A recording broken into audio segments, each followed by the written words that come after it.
Hey, grace and peace, everyone. This is Charles here with another Midweek Recharge. And this week, I've got a question for you. Is your life your life? Does your life belong to you? Of course it does, Charles. My life is my life.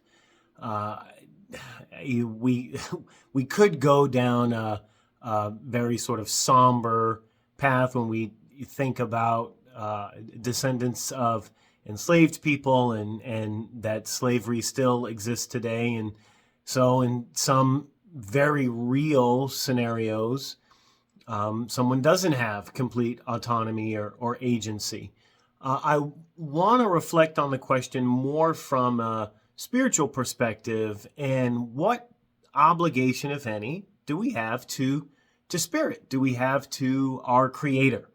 I think everyone is pretty clear in terms of faith perspective or the faith spectrum.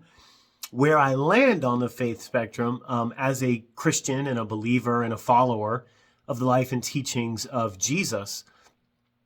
But even in that, what kind of obligation do I have if within Christianity there is certainly an understanding, as the Apostle Paul writes, those that the Lord God knew before kind of the creation of all time, he predestined. And if he predestined them, he called them. And so if God has predestined, if God has called those that are going to be believers before we were even born, do I have any obligation really to do anything?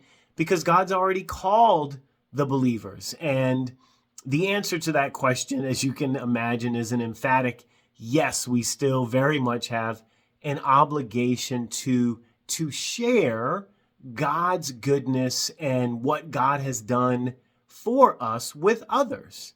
I'm grateful for this mechanism. I'm grateful for this vehicle. I'm grateful that there are a number of you that week after week, even though you know what this is all about at this point, and you have some sort of sense as to what the content is going to be, you continue to engage.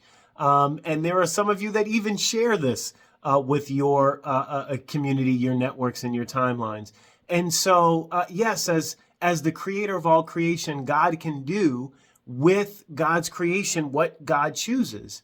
And still, I have an obligation to share the great things that God has done for me with others. So my challenge to you this week is, in spite of what you may believe in terms of someone else's destiny, don't be afraid to share the good news of what God has done for you.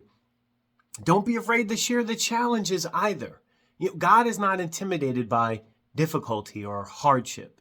Share it all, because in that we can experience God's grace and love. Let that be your recharge.